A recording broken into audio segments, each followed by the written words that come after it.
ಹೊಸ ಏರ್ಪೋರ್ಟ್ ಜಾಗ ಘೋಷಿಸಿದ ಡಿಸಿಎಂ ಡಿಕೆ ಶಿವಕುಮಾರ್. ಎಲ್ಲಿಯಾಗುತ್ತೆ ವಿಮಾನ ನಿಲ್ದಾಣ? ನಮಸ್ಕಾರ ಸ್ನೇಹಿತರೆ.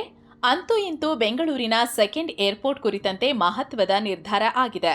ಬೆಂಗಳೂರಿಗೆ ಬೇಕಿರೋ ಇನ್ನೊಂದು ಏರ್ಪೋರ್ಟ್ ಅನ್ನ ತುಮಕೂರಲ್ಲಿ, ಕುಣಿಗಲ್ಲಲ್ಲಿ, ಉತ್ತರದಲ್ಲಿ, ದಕ್ಷಿಣದಲ್ಲಿ ಹೀಗೆ ನಾನಾ ಕಡೆ ಕಟ್ಟೋದು ಅಂತ ಹೇಳಲಾಗ್ತಿತ್ತು. ಇನ್ನು ಕೆಲವರ ಬಾಯಲ್ಲಿ ಇನ್ನೊಂದು ಏರ್ಪೋರ್ಟ್ ಆಗೋದೇ ಡೌಟು ಅನ್ನೋ ಮಾತು ಬರ್ತಿತ್ತು.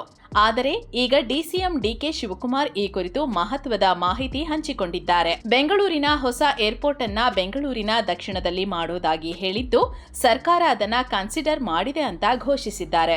ಈಗಾಗಲೇ ಅದರ ಸಿದ್ಧತೆಗಳು ಕೂಡ ಆರಂಭವಾಗಿದ್ದು, ಎಲ್ಲ ಅಂದ್ಕೊಂಡಂತೆ ಆದ್ರೆ ಸುಮಾರು 5,000 ಎಕರೆ ಪ್ರದೇಶದಲ್ಲಿ ಬೃಹತ್ ಏರ್ಪೋರ್ಟ್ ಎದ್ದು ನಿಲ್ಲಲಿದೆ.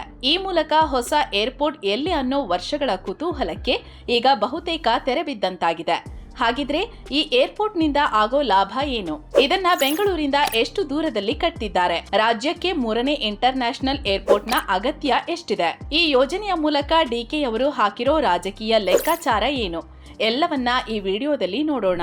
ಹಾಗೆ ನೀವು ಕೂಡ ಮೆಂಬರ್ ಓನ್ಲಿ ವಿಡಿಯೋ ಮತ್ತು ಮೆಂಬರ್ ಓನ್ಲಿ ಕಂಟೆಂಟ್ ನೋಡೋಕೆ ಮಸ್ತ್ ಮಗ ಪ್ರೀಮಿಯಂ ಮೆಂಬರ್ಶಿಪ್ಗೆ ಜಾಯಿನ್ ಆಗ್ಬೋದು. ವಿಡಿಯೋ ಕೆಳಗಿರೋ ಜಾಯಿನ್ ಆಪ್ಷನ್ ಮೂಲಕ.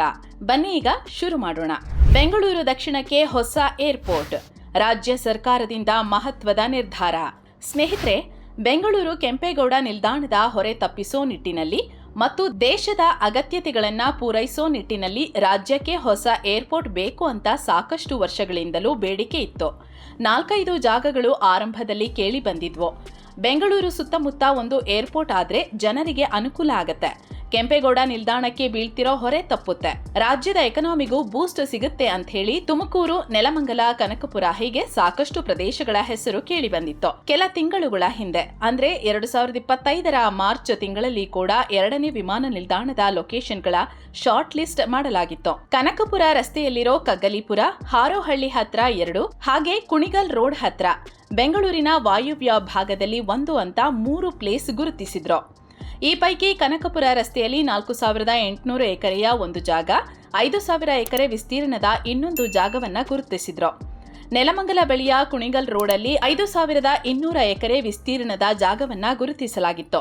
ಏಪ್ರಿಲ್ ತಿಂಗಳಲ್ಲೇ ವಿಮಾನ ನಿಲ್ದಾಣದ ಸ್ಥಳ ಫೈನಲ್ ಮಾಡೋಕೆ ಭಾರತೀಯ ವಿಮಾನ ನಿಲ್ದಾಣ ಪ್ರಾಧಿಕಾರ ಅಥವಾ ಎಎಐ ಬಂದಿತ್ತು.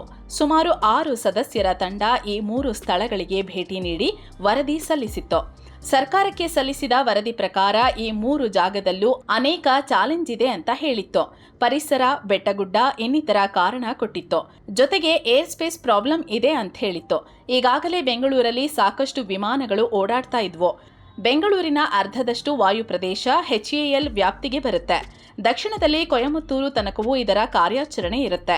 ಹಾಗೆ ಉತ್ತರದಲ್ಲಿ ಯಲಹಂಕ ವಾಯುನೆಲೆಯ ವಿಮಾನಗಳು ಕಾರ್ಯಾಚರಣೆ ಮಾಡ್ತವೆ. ಹೀಗಾಗಿ ವಾಯು ಪ್ರದೇಶದ ಪ್ರಾಬ್ಲಮ್ ಆಗ್ಬೋದು ಅಂತ ವರದಿ ಹೇಳಿತ್ತು.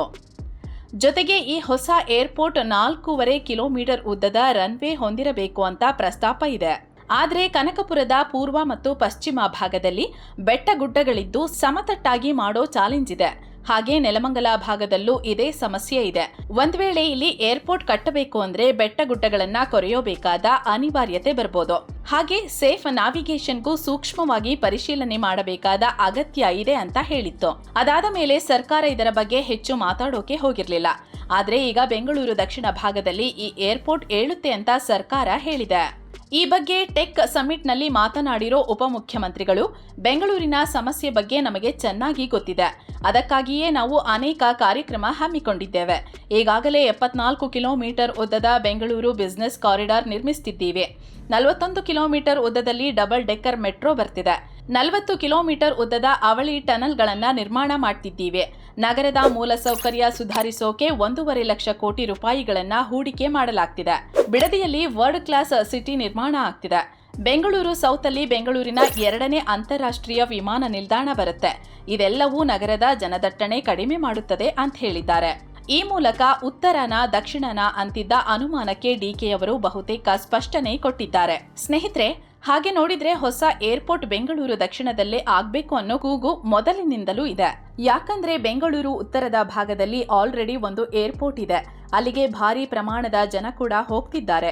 ಸೊ ಇದಕ್ಕೆ ಪರಿಹಾರ ಬೇಕು ಅಂದ್ರೆ ಬೆಂಗಳೂರು ದಕ್ಷಿಣಕ್ಕೂ ಒಂದು ಏರ್ಪೋರ್ಟ್ ಬೆಟರ್ ಅನ್ನೋ ಅಭಿಪ್ರಾಯ ಇತ್ತು. ಈಗ ಅದೇ ಆಗುತ್ತೆ ಅಂತ ಸರ್ಕಾರ ಹೇಳ್ತಿದೆ. ಅಫ್ಕೋರ್ಸ್ ಇಲ್ಲಿ ಇನ್ನೂ ಒಂದಷ್ಟು ಕ್ಲಿಯರೆನ್ಸ್ಗಳ ಅಗತ್ಯತೆ ಇದೆ. ಅದರಲ್ಲೂ HAL ಅನುಮತಿ ತುಂಬಾ ಅಗತ್ಯ. ಸರ್ಕಾರ ಈ ವಿಷಯದಲ್ಲಿ ಸಮನ್ವಯ ಸಾಧಿಸಬೇಕಾಗತ್ತೆ. ಹಾಗೆ ಈ ಸೈಟ್ಗಳು ಬನ್ನೇರುಘಟ್ಟ ರಾಷ್ಟ್ರೀಯ ಉದ್ಯಾನವನ ಹತ್ತಿರ ಬರುತ್ತೆ. ಇದರಿಂದ ಪರಿಸರಕ್ಕೆ ಕೂಡ ಹಾನಿಯಾಗಬಹುದು. ಆದ್ರೆ ಇದ್ಯಾವುದು ಸಮಸ್ಯೆ ಬಾರದ ಹಾಗೆ ನೋಡ್ಕೊಂಡು ಏರ್ಪೋರ್ಟ್ ಕಟ್ಟಿದ್ರೆ ಅಲ್ಲಿ ಅನುಕೂಲಗಳನ್ನ ಕೂಡ ಪಟ್ಟಿ ಮಾಡಬಹುದು. ಮೊದಲಿಗೆ ಈಗಿರೋ ನಮ್ಮ ಕೆಂಪೇಗೌಡ ವಿಮಾನ ನಿಲ್ದಾಣ ದಕ್ಷಿಣ ಭಾಗದಲ್ಲೇ ಬ್ಯುಸಿಯೆಸ್ಟ್ ವಿಮಾನ ನಿಲ್ದಾಣ. ಜನದಟ್ಟಣೆ ಅಲ್ಲಿ ಯಾವಾಗ್ಲೂ ಹೆಚ್ಚಿರುತ್ತೆ. ಫೇರ್ಫೆಕ್ಸ್ ಇಂಡಿಯಾ ಹೋಲ್ಡಿಂಗ್ ಕಾರ್ಪೊರೇಷನ್ನ ವರದಿ ಪ್ರಕಾರ ಈ ವರ್ಷದ ಆರಂಭದಿಂದ ಸೆಪ್ಟೆಂಬರ್ ತಿಂಗಳವರೆಗೆ 3 ಕೋಟಿಗಿಂತ ಹೆಚ್ಚಿನ ಜನ ಇಲ್ಲಿ ಪ್ರಯಾಣ ಮಾಡಿದ್ದಾರೆ. 2008ರಲ್ಲಿ ತನ್ನ ಕಾರ್ಯಾಚರಣೆ ಶುರು ಮಾಡಿದ್ದ ಕೆಂಪೇಗೌಡ ವಿಮಾನ ನಿಲ್ದಾಣ 2030ರ ವೇಳೆಗೆ ತನ್ನ ನಿರೀಕ್ಷಿತ ಗುರಿ ತಲುಪುತ್ತೆ. ಅಂದ್ರೆ ವಾರ್ಷಿಕ ಗುರಿ ಇರೋದು 5ರಿಂದ 6 ಕೋಟಿ ಜನ. ಅದರೊಳಗೆ ಬೆಂಗಳೂರಿಗೆ ಮತ್ತೊಂದು ನಿಲ್ದಾಣದ ಅವಶ್ಯಕತೆ ಇದೆ. ಜೊತೆಗೆ ಕೇಂದ್ರ ಸರ್ಕಾರ ಮತ್ತು ಬೆಂಗಳೂರು ಇಂಟರ್ನ್ಯಾಷನಲ್ ಏರ್ಪೋರ್ಟ್ ಲಿಮಿಟೆಡ್ ನಡುವಿನ ಒಪ್ಪಂದ 2033ಕ್ಕೆ ಮುಗಿಯಲಿದೆ. ಅಂದ್ರೆ 150 ಕಿಲೋಮೀಟರ್ ವಾಯು ಪ್ರದೇಶದ ವ್ಯಾಪ್ತಿಯೊಳಗೆ ವಿಮಾನ ನಿಲ್ದಾಣ ಕಟ್ಟಂಗಿಲ್ಲ ಅನ್ನೋ ಷರತ್ತು ಮುಗಿಯುತ್ತೆ. ಸೊ ಅಷ್ಟರಲ್ಲಿ ಜಾಗ ಫೈನಲ್ ನೋಡಿ ಭೂ ಸ್ವಾಧೀನ ಪ್ರಕ್ರಿಯೆಗಳನ್ನ ಚಾಲನೆ ಕೊಟ್ರೆ ಕಾರ್ಯಾಚರಣೆ ಆರಂಭಿಸಬಹುದು. ಬೆಂಗಳೂರಿನ ವಿಮಾನ ನಿಲ್ದಾಣದ ಮೇಲಿನ ಅವಲಂಬನೆ ಮತ್ತು ಒತ್ತಡ ಕಮ್ಮಿ ಆಗುತ್ತೆ. ಎರಡನೇದು, ತಮಿಳುನಾಡು ಸರ್ಕಾರ ಸರ್ಕಸ್ ಮಾಡ್ತಿರೋ ಹೊಸೂರು ವಿಮಾನ ನಿಲ್ದಾಣಕ್ಕೆ ಕೌಂಟರ್ ಕೊಡ್ಬೋದು. ಯಾಕಂದ್ರೆ ಅವರು ಹೊಸ ಏರ್ಪೋರ್ಟ್ ಕಟ್ತಿರೋದೇ ಬೆಂಗಳೂರು ದಕ್ಷಿಣ ಭಾಗದ ಜನರನ್ನ ಸೆಳೆಯೋಕೆ. ದೇವನಹಳ್ಳಿಗೆ ಹೋಗೋದ್ರ ಬದಲು ಜನ ಇಲ್ಲಿಗೆ ಬರ್ತಾರೆ ಅಂತ. ಸೊ ಅದಕ್ಕೆ ಈ ಏರ್ಪೋರ್ಟ್ ಮೂಲಕ ಕೌಂಟರ್ ಕೊಡ್ಬೋದು. ಮಂಡ್ಯ, ಮೈಸೂರು ಮತ್ತು ಇನ್ನಿತರ ಹಳೆ ಮೈಸೂರು ಭಾಗದ ಜನರಿಗೆ ಈ ಏರ್ಪೋರ್ಟ್ ಇನ್ನಷ್ಟು ಹತ್ರ ಆಗತ್ತೆ. ಜೊತೆಗೆ ದೇವನಹಳ್ಳಿಗೆ ತಲುಪೋಕೆ ಈಗ ಬಹಳ ದೂರ ಮತ್ತು ಟ್ರಾಫಿಕ್ ಸಮಸ್ಯೆ ಇದೆ. ಹೀಗಾಗಿ ಕನಕಪುರ ಹತ್ರ ಏರ್ಪೋರ್ಟ್ ಆದ್ರೆ ಬೆಂಗಳೂರು ದಕ್ಷಿಣ ಭಾಗದ ಜನರಿಗೆ 30ರಿಂದ 40 ನಿಮಿಷಗಳಲ್ಲಿ ಏರ್ಪೋರ್ಟ್ ತಲುಪೋ ಅವಕಾಶ ಸಿಗುತ್ತೆ. ಏರ್ಪೋರ್ಟ್ ಆಯ್ತು ಅಂದ್ರೆ ಈ ಭಾಗದಲ್ಲಿ ಎಕ್ಸ್ಪ್ರೆಸ್ ವೇ, ಮೆಟ್ರೋ ಮಾರ್ಗ, BMTC, KSRTC ಸಂಪರ್ಕನ ವೇಗವಾಗಿ ವಿಸ್ತರಿಸಬಹುದು. ಸಬ್ ಅರ್ಬನ್ ರೈಲು ಕೂಡ ಬರ್ಬೋದು. ಹಾಗೆ ಈ ಭಾಗದಲ್ಲಿ ಉದ್ಯಮಗಳು ಬೆಳೀತಾವೆ, ಹೂಡಿಕೆ ಹೆಚ್ಚಾಗತ್ತೆ, ಉದ್ಯೋಗಾವಕಾಶಗಳು ಸೃಷ್ಟಿಯಾಗತ್ತೆ, ಪ್ರವಾಸೋದ್ಯಮಕ್ಕೆ ಉತ್ತೇಜನ ಸಿಗುತ್ತೆ, ವಾಣಿಜ್ಯ ಹಾಗೂ ಸಾರಿಗೆ ಕ್ಷೇತ್ರಗಳು ಕೂಡ ಉತ್ತಮ ಬೆಳವಣಿಗೆ ಕಾಣಬಹುದು.